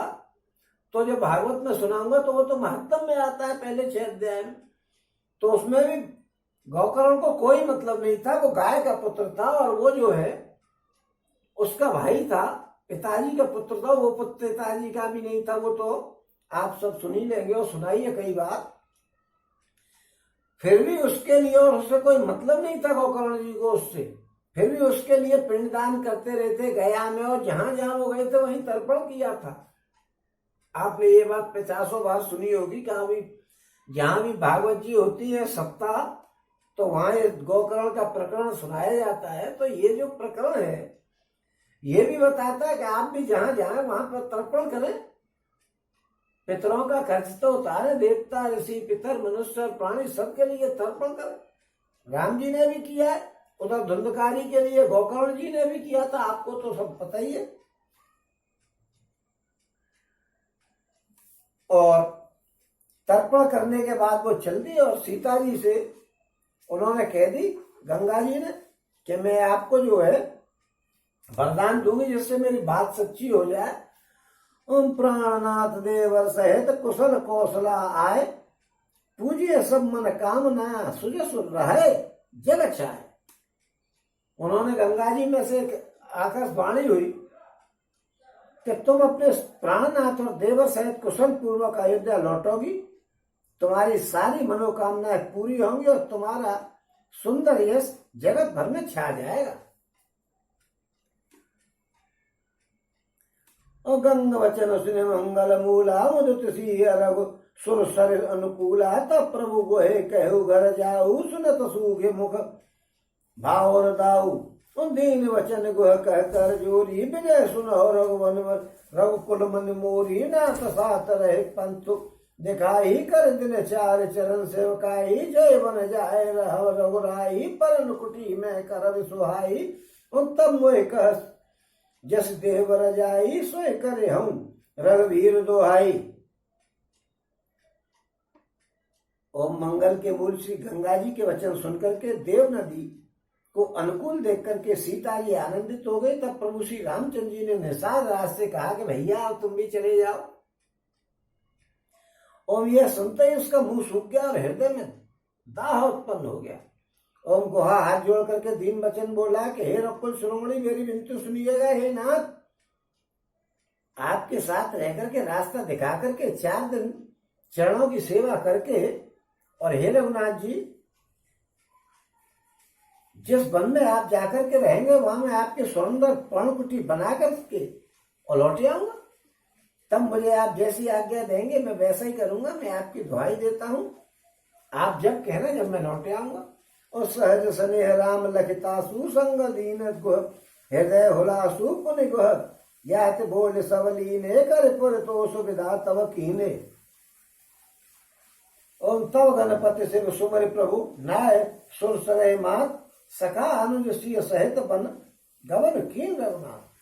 और उसके स्वाभाविक प्रेम को देख करके श्री रामचंद्र जी ने उसको साथ ले लिया, और इससे गुहा के हृदय में बड़ा आनंद हुआ। फिर निषाद राज ने अपनी जाति के लोगों को बुला लिया और उनको संतोष करा करके और उनको लौटा दिया कि तुम लौट जाओ, मैं जरा इनके साथ जाता हूं। और तब प्रभु श्री रघुनाथ जी गणेश जी और शिव जी का स्मरण करके तथा गंगा जी को मस्तक नहवा करके सखा निषाद राज, छोटे भाई लक्ष्मण जी और सीता जी सहित वन को चल दिए। और ते दिन भयो बेटा पतर वासु, लखन सका सब कीन सुपासु, प्रात प्रात करत कर रघुराई, तीरथ राज दीघ प्रभु जाई। और सचिव सत्य श्रद्धा प्रिय जानी, माधव सरस मीत हितकारी, 4 पदार्थ भरा भंडारू, पुण्य प्रदेश देश अति चारु। और उस दिन पेड़ के नीचे निवास हुआ। लक्ष्मण जी और सखा गुहा में सबने व्यवस्था कर दी। प्रभु श्री रामचंद्र जी ने सवेरे प्रातः काल की सब क्रियाएं करके जाकर के तीर्थों के राजा प्रयाग के दर्शन किए। वो प्रयाग पहुंच गए। ओम उस राजा का सत्य मंत्री है, श्रद्धा प्यारी स्त्री है, श्री वेणी माधव जी सरी के हितकारी मित्र हैं। 4 पदार्थ से भंडार भरा हुआ है। वो पुण्य में प्रांत थी। उस राजा का सुंदर देश है। प्रयागराज में पहुंच गए। प्रयागराज की विशेषता है कि वहां पर धर्म अर्थ काम और मोक्ष 4 प्रकार के पदार्थ आपको मिल जाएंगे। और क्षेत्र गम गड़गाड़ सुहावा, सपने उन्हें प्रतिपच्च ही पावा, सैन सकल तीरथ बरवीरा, कल से अनीक दल नर हीरा। और संगम सिंहासन सच सोहा, चत्रु अखंड अखय वट मुनि मनु मोहा चवर जमुन अर गंगा तरंगा देखे हो सुख दुख दारिद भंगा। और से वह सुकृत साधु सुचि पावे सब मन काम बंदी वेद पुराण गए कहे विमल गुण ग्राम। ओम प्रयाग क्षेत्र ही दुर्गम मजबूत और सुंदर किला है जिसको सपने में भी शत्रु नहीं पा सकते हैं, क्योंकि पाप रूपी आदमी को कहाँ मिलेगा प्रयागराज में वास। और संपूर्ण तीर्थ ही उसके श्रेष्ठ वीर सैनिक हैं जो पाप की सेना को कुचल डालने और में बड़े भारी रणधीर हैं। गंगा यमुना सरस्वती ये तीनों का संगम ही उसका अत्यंत सुशोभित सिंहासन है। अच्छे वर छत्र है और मुनियों के भी मन को मोहित कर लेता है। अच्छे वर छत्र है जो मुनियों के मन को भी मोहित कर लेता है। यमुना जी और गंगा जी की तरंगे उसके चमर हैं जिनको देख करके ही दुख और दरिद्रता भाग जाती है। ओम पुण्यात्मा पवित्र साधु उसकी सेवा करते हैं, सब लोग मनोरथ पाते हैं। वेद और पुराणों के समूह भाट हैं जो उसके निर्मल गणों का बखान करते हैं। और को कह सके प्रयाग प्रभाऊ कर से कुंज कुंजर मृगराहु असती रथ पति देख सो आवा सुख सागर रोवर सुख पावा। और कैसी लखन है सखय सुनाई श्री मुख तीरथ राज बड़ाई कर प्रणाम देखत बनवागा कहत महात्म अति अनुरागा। और पापों के समूह रूपी हाथी के मारने के लिए सिंह रूपी प्रयागराज का प्रभाव कौन कह सकता है। ये पापों का नाश करने वाले प्रयागराज का कोई प्रभाव कह सकता है। ऐसे सुहावने तीर्थराज का दर्शन करके और सुखों के समुद्र श्री रकुल से श्री रामचंद्र जी ने बड़ा सुख पाया। और उन्होंने अपने श्री मुख से सीता जी, राम जी और सखा गुहा को तीर्थराज की महिमा कहकर के सुनाई। तदनंतर प्रणाम करके वन और बगीचों को देखते हुए बड़े प्रेम से महात्म कहते हुए ओम ए विदे आय बिलो की बैनी सुमिरत सकल सुमंगल बैनी मुनित नहाय की शिव सेवा पूज जता विद तीरथ देवा तब प्रभु भारद्वाज पहि आये करत दंडवत मुनि और लाए मुनि बन मोदन कछु कह जाई ब्रह्मानंद रास जनु पाई। और दीन अशीष मुनीश्वर अति आनंद असत जान लोचन गोचर सुकृत फल मनहु किए विद आन। और इस प्रकार श्री रामचंद्र जी ने आकर के त्रिवेणी का दर्शन किया जो स्मरण करने से ही सारे मंगलों के देने वाली है। त्रिवेणी का दर्शन का स्मरण यहाँ पे बैठ के भी कर लो, गंगा जमुना सरस्वती जी के मिलन का स्थान का, तो यहाँ भी वो आपके पापों का नाश कर देगी। और वहां जाकर के दर्शन का तो बड़ा ही प्रभाव है। ओम फिर आनंद पूर्वक त्रिवेणी में स्नान करके शिव जी की सेवा पूजा की और विधि पूर्वक तीर्थ देवताओं का पूजन किया। देखो तीर्थ में गए हो तो वहां जो देवता रहते हैं उनका भी तो पूजन जरूरी है, अपने भी पितरों का और देवता ऋषि पितर मनुष्य प्राणियों का उन देवताओं का भी पूजन जरूरी है। ओम स्नान पूजन आय सब करके तब प्रभु श्री रामचंद्र जी भारद्वाज जी के पास आए। उन्होंने दंडवत करते हुए मुनि ने हृदय से लगा लिया। मुनि के मन का आनंद कुछ कहा नहीं जाता है, मानो उन्हें ब्रह्मानंद की प्राप्ति हो गई हो। और मुनीश्वर भारद्वाज जी ने आशीर्वाद दिया। उनके हृदय में ऐसा जानकर के अत्यंत आनंद हुआ कि आज विधाता ने मानो हमारे संपूर्ण पुण्यों के फल को ला करके आंखों के सामने कर दिया। ये भारद्वाज जी को बृहस्पति जी का पुत्र बताया जाता है और इनका भरण पोषण करने के हिसाब से वो कुछ जो था भागवत में पूरा दिया है, उसके हिसाब से इनका भारद्वाज नाम रख गया है। ओम कुशल प्रश्न करे आसन दीने पूज प्रेम परिपूर्ण कीने। ओम कंद मूल फल अंकुर नीके दिए आन मुनि मनहु अनीके सीय लखन जन सहित सुहाये अतिरुचि राम मूल फल खाए भय विगत तश्रम राम सुकारे भरद्वाज मृदु वचन उचारे आज सफल तप तीरथ त्यागु आज सफल जप जोग बिराहु और सफल सकल शुभ साधन साजू राम तुम्हें अवलोकत आयु और लाभ अवध सुख अवध न दूजी तुम्हारे दर्श आस सब पूजी अस करे अब कर कृपा देहो बर एहू निज पद सर सिज सहज सनेहू। ओम कुशल पूछ करके मुनिराज ने उनको आसन दिया और प्रेम सहित पूजन करके उन्होंने संतुष्ट कर दिया। फिर मानो अमृत के से वचन बने हो ऐसे अच्छे और कंदमूल ला करके, अमृत के बने हुए ऐसे कंदमूल ला करके और उनको भोजन कराया। ओम सीता जी, लक्ष्मण जी और सेवक गुहा सहित श्री रामचंद्र जी ने उन सुंदर मूल फलों को बड़ी रुचि के साथ खाया। थकावट दूर होने से श्री रामचंद्र जी सुखी हो गए। तब भारद्वाज जी ने उनसे कोमल वचन कहे कि हे राम, आपका दर्शन करते ही आज मेरा तप, तीर्थ, सेवन और त्याग सब सफल हो गया। आज मेरा जप, योग, वैराग्य सफल हो गया और आज मेरे संपूर्ण शुभ साधनों का समुदाय भी सफल हो गया। और लाभ की सीमा और सुख की सीमा दूसरी कोई और है ही नहीं। आपके दर्शन से मेरी सबरी आशाएं पूरी हो गई। अब कृपा करके यह वरदान दीजिए कि आपके चरण कमलों में मेरा स्वाभाविक प्रेम बना रहना चाहिए। ओम करम वचन मन चाण चल, जब लगे जन तुम्हार, तब लगे सुख सपने नहीं किए कोटि उपचार। ओम जब तक कर्म, वचन और मन से छल छोड़ करके मनुष्य आपका दास नहीं हो जाता है, तब तक करोड़ों उपाय करने से भी सपने में भी वो सुख प्राप्त नहीं होता है आपके दर्शन का। आपके दर्शन कब होते हैं? जब सब कुछ छोड़ करके भगवान का मन, वचन, कर्म से भक्त हो जाए। और सुन मुनि वचन राम सकुचाने, भाव भगति आनंद लगाने, तब रघुवर मुनि सुजसु सुहावा, कोटि भांति कहे सभय सुनावा। और सो बड़ सो सब गुण गण गेहू, जय मुनि तुम आदर देहू। मुनि रघुवीर परस पर नवही, बचन अगोचर सुख अनुभवही। ओम यह सुध पाए प्रयाग निवासी, बट तापस मुनि सिद्ध उदासी। भरद्वाज आश्रम समाये, देखन दशरथ सुवन सुहाई।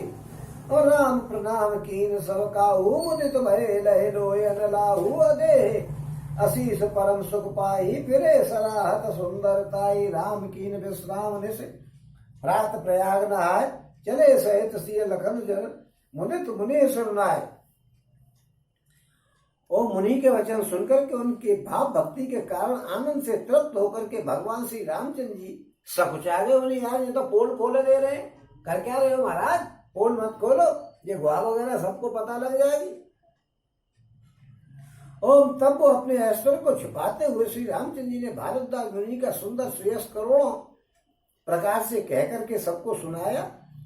फिर कहा कि हे मुनीश्वर, जिसको आप आदर दें वो बड़ा है और वही सब गुण समूहों का घर है।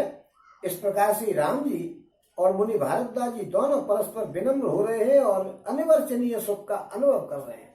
अनिवर्चनीय जिसका वर्णन नहीं किया जा सकता, उस अगोचर मुनि अनिवर्चनीय, जिसका वर्णन नहीं किया जा सकता है, ऐसे सुख का अनुभव कर रहे हैं। ओम यह खबर पाकर के प्रयाग के निवासी ब्रह्मचारी, तपस्वी, मुनि, सिद्धि और उदासी सब दशरथ जी के सुंदर पुत्रों को देखने के लिए भारद्वाज जी के आश्रम पर आ गए। भारद्वाज जी का आश्रम प्रयाग में है भाई साहब। ओम श्री रामचंद्र जी ने सब किसी को प्रणाम किया। नेत्रों का लाभ पाकर के सब आनंदित होकर के और परम सुख और पाकर के आशीर्वाद देने लगे और श्री राम जी के सौंदर्य की सराहना करते हुए लौट गए अपने अपने स्थानों पर। भारद्वाज जी हमारे ऋषि गोत्र है भैया हमारा। ओम श्री राम जी ने रात को वहीं विश्राम किया। प्रातः काल स्नान करके प्रयागराज में और प्रसन्नता के साथ मुनियों को सिर नवा करके सीता, लक्ष्मण जी और सेवक गौ के साथ वहां से चल दिए। और राम सप्रेम कहो मुनि पाही, नाथ कही हम कही मग जाही। मुनि मन बेहस राम सन कही, सुगम सकल मुख तुम कहे अहि। सात लागे मुनि श्रेष्ठ बुलाए, सुनि मुन मुदित 50 आए। सबन राम पर प्रेम अपारा, सकल कहे मगु दीखे हमारा। मुनि बट चार संग तव कीने, निज बहु जन्म सकल सुकृत सब कीने। ओम कर प्रणाम से आए सिपाही, प्रमुदित हृदय चले रघुराई। ओम ग्राम निकट जब निक सह जाई, देखे दर सुनार नर धाई। ध्योय असनात जन्म पल पाई, पर दुखित मन संग पठाई। ओम विदा किए बट विनय करे, फिरे पाए मन काम। उतर नहाए जमुन जल, जो शरीर सर्व श्याम। ओम बड़े प्रेम से श्री रामचंद्र जी ने मुनि से कहा कि हे नाथ बताइएगा हम किस मार्ग से जाएं। मुनि मन में हंस करके श्री रामचंद्र जी से कहते हैं कि आपके लिए सभी मार्ग सुगम है। फिर उनके साथ के लिए मुनि ने शिष्यों को बुलाया और सुनते ही चित्त को हर्षित होकर के 50 शिष्य आ गए। ओम सभी का श्री राम जी पर अपार प्रेम है। 50 से आगे एक आवाज में 50 चले गए कि भिड़ मत जाना भारद्वाज जी के बारे में। 50 तो एक झटके में आ जाएंगे, मार मार के एक एक रैप्टा मारेंगे तो 50 पड़ेंगे। ओम सभी का श्री राम जी पर अपार प्रेम है। सभी कहते हैं कि मार्ग हमने देखा है। तब मुनि ने 4 ब्रह्मचारियों को साथ कर दिया जिन्होंने बहुत जन्मों तक सब पुण्य किए थे। श्री रघुनाथ जी प्रणाम करके और ऋषि की आज्ञा पा करके हृदय में बड़े ही आनंदित होकर के चल दिए। और जब वे किसी गांव के पास होकर के निकलते तब स्त्री पुरुष दौड़ करके उनके रूप को देखने के लिए आते और जन्म का फल पाकर के सनात हो जाते और मन को नाथ के साथ भेज करके और दुखी होकर के आप अपने घर पर लौट जाते। उनका मन तो भगवान जी के साथ चला जाता। ओम तदनंतर श्री रामचंद्र जी ने विनती करके 4 ब्रह्मचारियों को विदा किया। वे मनचाही वस्तु यानी अनन्य भक्ति पाकर के और लौट आए। यमुना जी के पार उतर करके सबने यमुना जी के जल में स्नान किया जो श्रीमद रामचंद्र जी के शरीर के समान ही श्याम रंग का था। तो यमुना जी का जल जो है वो श्याम रंग का है। और सुनत तीरवासी नर नारी धाये निज निज कहम बिसारी लखन राम सिय सुंदरताई देख कर निज भाग्य बढ़ाई। ओम अति लालसा बसे मन माही नाव गाओ बूझत सकुचाही जय तिन महु विव भय बरिद सयाने तिन कर जुगत राम पहचाने। और यमुना जी के किनारे पर रहने वाले स्त्री और पुरुष सब अपना अपना काम भूल करके दौड़ करके लक्ष्मण जी, राम जी और सीता जी का सौंदर्य देख करके अपने भाग्य की बड़ाई करने लग गए। और उनके मन में बहुत सी लालसाएं भरी हुई हैं। वे नाम और गांव पूछते हुए सकुचाते हैं। उन लोगों में जो वयोवृद्ध और चतुर थे उन्होंने युक्ति से श्री रामचंद्र जी को पहचान लिया। और सकल कथा तिन सब सुनाई बने चले पे तो आयो सपाई सुन सब साध सकल पछताही रानी राय की निवल नाही। उते अवसर एक तापस आवा तेज पुंज लघु बयस सुहावा कवि अलिखित गति बेस विरागी मन क्रम वचन राम अनुरागी। और सजल नयन तन पुलक निज इष्ट देव पहचान प्रयो दंड जी में धर्म तल दशा न जाय बखान। ओम उन्होंने सब कथा को चतुर लोगों ने, गांव के बालों ने और राम जी को पहचान लिया और उन्होंने सब कथा सब लोगों को बताई कि भाई ये ऐसे ऐसे वहां पर वन में जाने वाले राम जी हैं, पिता की आज्ञा को पाकर के वन में जा रहे हैं। यह सुनकर के सब लोग बड़े दुखी हुए और राजा और रानी ने अच्छा नहीं किया ये कहकर के उनसे मन में अपने में सोच करके उन्हें गालियां सी देने लगे। मन ही मन में कहा नहीं किसी से गालियां का वर्णन नहीं है। और उसी समय पर वहां एक तपस्वी आया जो तेज पुंज छोटी अवस्था का और सुंदर था। उसकी गति कभी नहीं जानते हैं क्योंकि वो बैरागी के भेष में था और मन वचन और कर्म से श्री रामचंद्र जी का प्रेमी था।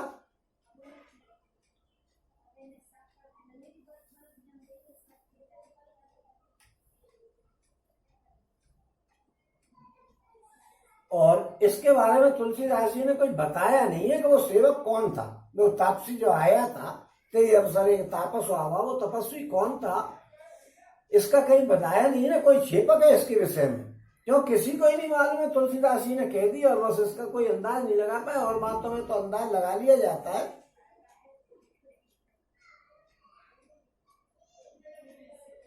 और ये भी नहीं पता है किसी को भाई यहाँ पर ये बात क्यों कही है कि कोई तपस्वी आया, क्योंकि अब तुलसीदास जी ने कहा है आया तो कोई होगा ही, लेकिन उसके बारे में कोई विवरण नहीं दिया कि वो तपस्वी कौन था। और न कोई जो शंका समाधान करने वाले उन्होंने ये कहा है। और जब कवि अलिखित गति कहते हैं तो निश्चय पूर्वक कौन क्या कह सकता है, मगर ऐसा लगता है कि वो हनुमान जी वहां पर आए होंगे और या फिर वो तुलसीदास जी ध्यानस्थ होकर के पहुंच गए होंगे। इनके अलावा कोई और तो होगा नहीं, ऐसा अंदाज लगाया कि लिखा पढ़ी इसकी नहीं है। और अपने इष्टदेव को पहचान करके उनके नेत्रों में जल भरे आया और शरीर पुलकित हो गया। वो दंड की भांति पृथ्वी पर गिर पड़ा और उसकी दशा का वर्णन किया नहीं जा सकता है। न तो उस आदमी का वर्णन किया जा सकता है कि वो कौन था, न कहीं पे छेपक है, न उसके बारे में कहीं लिखा पड़ी है। जाने क्यों तुलसीदास जी ने इसका जिक्र किया है, बस इतना ही है। और उनके भक्त तो राम जी होंगे या तुलसीदास जी के अपने मन में ही सोच ली हो और ऐसा विचार हो गया हो। तो इसलिए उसका कोई स्पष्टीकरण नहीं है कहीं भी। और राम सुप्रेम पुलके उरलावा परम रंग को जन पार सुपावा मनो प्रेम परमारथ दो मेरे तो धरे तनु कह सब कोई। और बहुर लखन पाए न सोई लागा लीन उठाए उमग अनुरागा पुन सिय चरण धूर धर सीसा जनन जान शिशु दीन असीसा। ओम श्री रामचंद्र जी ने प्रेम पूर्वक पुलकित होकर के उसको हृदय से लगा लिया, मानो कोई महादरिद्री मनुष्य पास पा गया हो, इतना उसको आनंद हुआ। सब कोई देखने वाले कहने लगे कि मानो प्रेम और परमार्थ दोनों शरीर धारण करके मिल रहे हो सकता है भोले बाबा और हनुमान जी एक ही बात है। वो आ गए हो कि चलो देखें। ओम फिर वो लक्ष्मण जी के चरणों में लगा, उन्होंने प्रेम से उमक करके उसको उठा लिया। फिर उसने सीता जी के चरणों की धूल को अपने सिर पर धारण किया। माता सीता जी ने उसको अपना छोटा बच्चा जान करके आशीर्वाद दिया। भोले बाबा को छोटा बच्चा नहीं जानेंगे, इसलिए वो हनुमान जी के रूप में जब आए वो ही होंगे। ओ कीन निषाद दंडवत ते ही मिलो मुदित लख राम सले ही पियत नैन पट रूप पीयूषी मुदित सुअसन पाए जिम पियत नयन पट रूप पीयूषा मुदित सुअसन पाए जिम भूखा। ते पितमा तो कहे सखी कैसे जिन पटे बन बालक ऐसे राम लखन सिंह रूप निहारी हो स्नेह विकल नर नारी। और फिर निषाद राज ने उसको दंडवत प्रणाम किया। श्री रामचंद्र जी का प्रेमी जान करके उस निषाद से वो आनंदित होकर के मिला। फिर वो तपस्वी अपने नेत्र रूपी दोनों से श्री राम जी के सौंदर्य सुधा का पान करने लगा और ऐसे आनंदित हुआ जैसे कोई भूखा आदमी सुंदर भोजन पा करके आनंदित होता है। इधर गांव की स्त्रियां कह रही कि ऐसा की कहो तो वे माता पिता कैसे हैं जिन्होंने ऐसे सुंदर बालकों को वन में भेज दिया। ओम श्री राम लक्ष्मण और सीता जी के रूप को देख करके सब स्त्री और पुरुष स्नेह से व्याकुल हो जाते हैं। तब रघुवीर अनेक विधि सखन सखर सिखावन वीर राम रजाय शीश धरे भवन गवन तय कीन। और तब श्री रामचंद्र जी ने सखा गुहा को अनेकों तरह से समझाया। श्री रामचंद्र जी की आज्ञा को सिर पे धारण करके उसने अपने घर को गमन किया, यानी घर पे फिर गुहा को उन्होंने लौटा दिया जमुना जी के पार जाकर के। ओम पुन सिय राम लखन कर जोरी जमुन है कीन प्रणाम बहोरी चले ससीय मुदित दो भाई रवि तनुजा कह कर तवड़ाई। ओम फिर सीता जी राम जी और लक्ष्मण जी ने हाथ जोड़ करके यमुना जी को पुनः प्रणाम किया। सूर्य कन्या यमुना जी की बड़ाई करते हुए सीता जी सहित दोनों भाई प्रसन्नता पूर्वक आगे चल दिए। यमुना जी सूर्य की तनया मतलब कन्या है।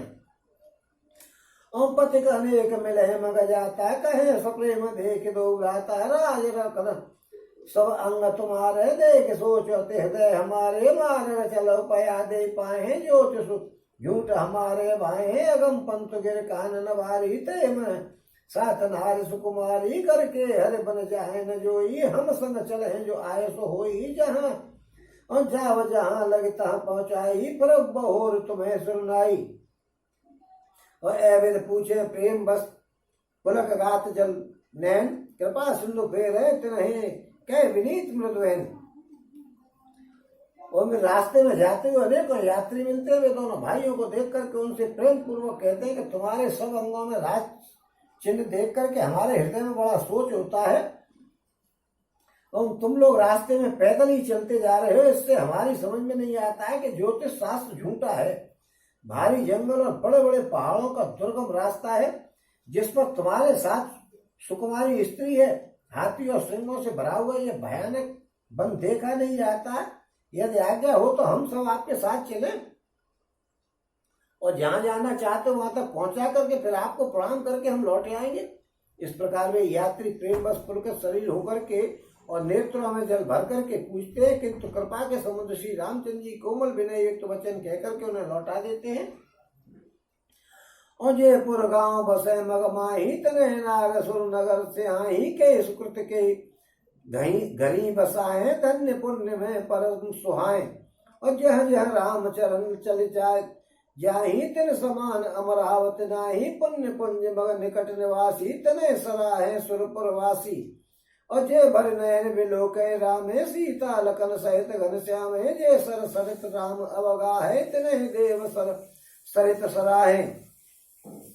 और जो गांव और पुर के रास्ते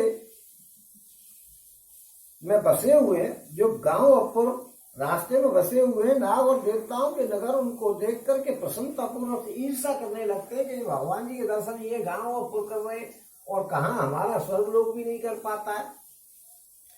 और ललचाते हुए कहते हैं कि किस पुण्य के प्रभाव से वो शुभ घड़ी आई है जब इनको बसाया गया था कि जो भगवान जी यहाँ होकर के निकल रहे, और जो आज ये इतने धन्य और पुण्य में तथा परम सुंदर हो रहे हैं। और जहाँ जहाँ श्री रामचंद्र जी के चरण जाते हैं उनके समान इंद्र की पूरी अमरावती भी नहीं है। रास्ते के समीप बसने वाले भी पुण्यात्मा है, स्वर्ग में रहने वाले देवता भी उनकी सराहना करते हैं कि उनको कहाँ रोज दर्शन हो रहे हैं, इनको तो दर्शन हो रहे हैं। ओम जो नेत्र भर करके सीता जी और लक्ष्मण जी सहित घनश्याम श्री रामचंद्र जी के दर्शन करते हैं, जिन तालाब और नदियों में श्री राम जी स्नान करते हैं, देव सरोवर और देव नदियां भी उनकी बराबरी नहीं कर सकती। और जय तरु तरु भर, और जय तरु तर प्रभु बैठे जाहि करहि कल्प तरु दासु बड़ाई, परशुराम पद पदम परागा, मानते भूमि भूरि निज भागा। और छाय करे गण विबुध गण, बरसे सुमन सहाय, देखत गिरबन बेहग मृग, राम चले मग जाए।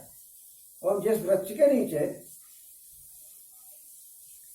प्रभु जाकर के बैठते, कल्प वृक्ष भी उसकी बराबरी नहीं कर सकता है। श्री रामचंद्र जी के चरण कमलों की रज पा करके और रज का स्पर्श करके पृथ्वी अपना बड़ा भाग्य मान रही है कि भगवान जी के पैरों की रज मिल रही है।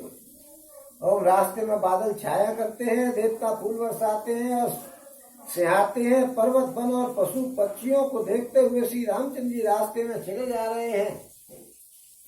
और सीता लखन सहित रघुराई, गाँव निकट जब निकसे जाई, सुन सब बाल वृद्ध नर नारी, चले तुरंत गृह काज विसारी।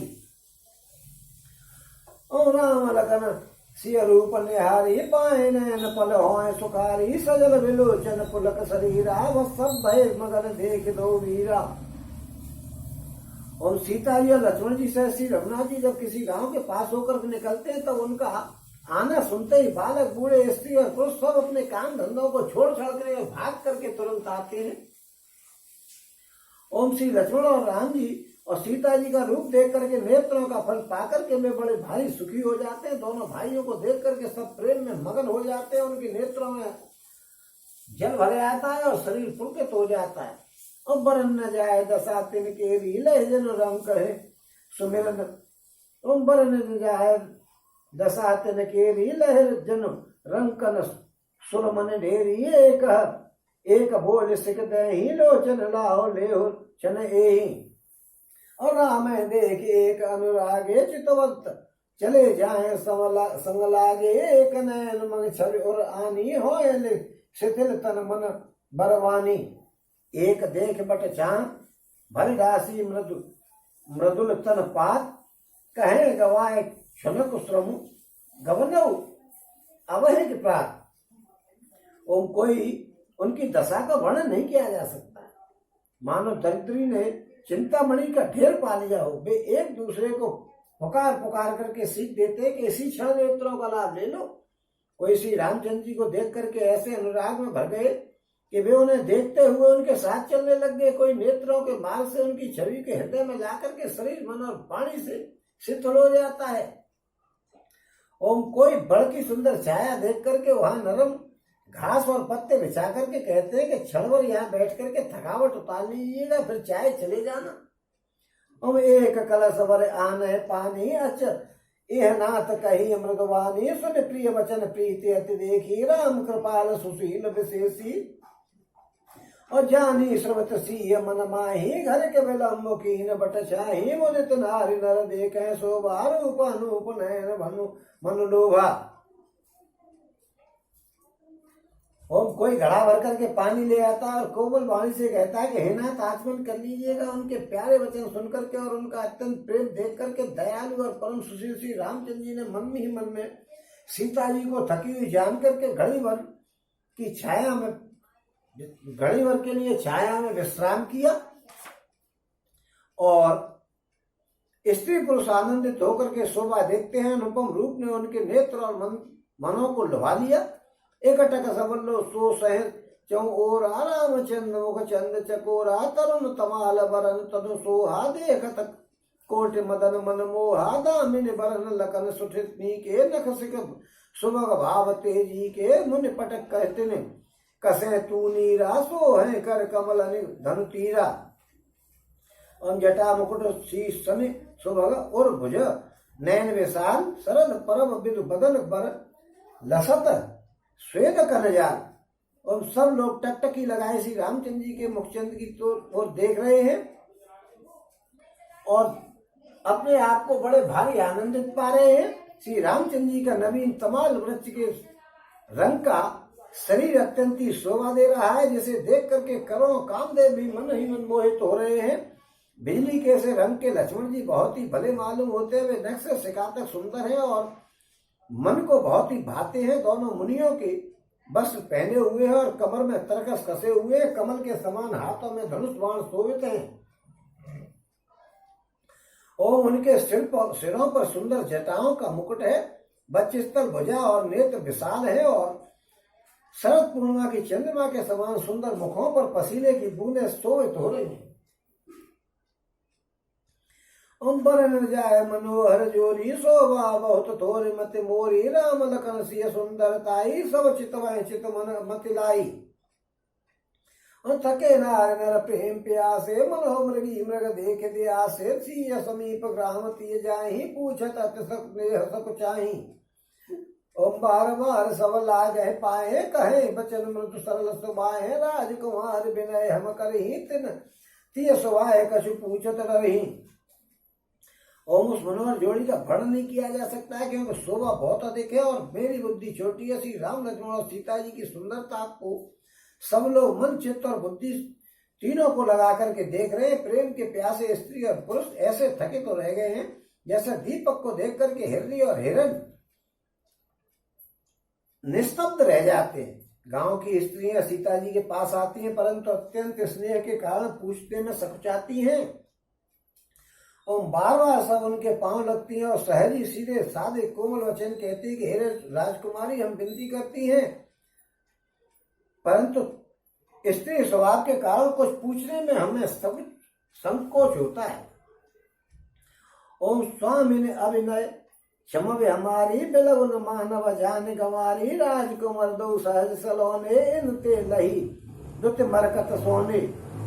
और हे स्वामी हमारी ढाई क्षमा कीजिएगा और हमको गंवार जान करके बुरा मत मानिएगा। ये दोनों राजकुमार से ये इतने सुंदर है कि मरकत मणि और स्वर्ण की कांति इन्हें छू भी नहीं सकते। इनके करोड़ों पैर का धोबन भी नहीं है।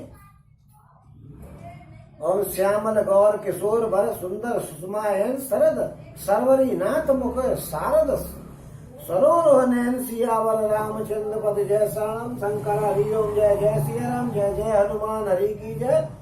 ओम मंगल भवन मंगल हारी द्रवो सुदशरथ जल बिहारी दीनदयाल संवारी हरनाथ मम संकट हारी।